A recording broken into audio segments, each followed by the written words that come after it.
She was 28 years old, broke, a single mother with one daughter, living in a small cold apartment in Edinburgh, Scotland. Her name was J.K. Rowling. The year was 1993. She had just gone through a painful divorce. She had no job, no money. She was surviving on government welfare checks. But she had one thing, one big dream. A story about a young boy who discovers he is a wizard. Every day, she would take her baby daughter to a coffee shop. Because she could not afford to heat her home, she would sit there for hours, typing on an old typewriter. While her baby slept in the stroller next to her, people pitied her, some laughed at her.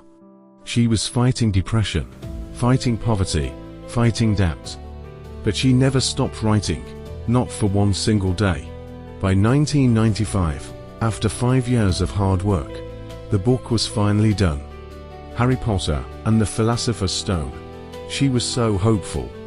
She sent the manuscript to 12 major publishing houses. And 12 times, she received rejection letters.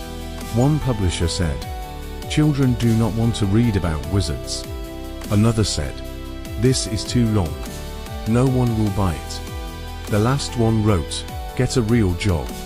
Writing will not pay your bills." Imagine that. 12 people telling you your dream is worthless. Bloomsbury, a small publishing company, finally took a chance. But they were not confident. They only printed 500 copies. And they told her, "This will not make you any money. Keep your day job." She had no day job to keep. June 26, 1997. The book was released in the UK. For the first few weeks, nothing happened. Those 500 books just sat there. Then, magic happened. But not the kind in the book. Kids started telling other kids, "You have to read this." Teachers read it out loud in classrooms. Parents saw their children reading for the first time in years. The news spread like wildfire. Bookstores could not keep it on the shelves. By the second book, people were lining up at midnight. By the third book, fans were camping outside stores. What 12 big companies rejected became the biggest book series in history. Critics were shocked. Publishers were embarrassed. Today, Harry Potter has sold over 500 million copies worldwide. There are 8 blockbuster movies, theme parks, merchandise everywhere. J.K. Rowling became the first author ever to become a billionaire, just from writing books. She went from food stamps and poverty to the Forbes billionaire list. She said something powerful once. "I was set free because my greatest fear had been realized. And I was still alive.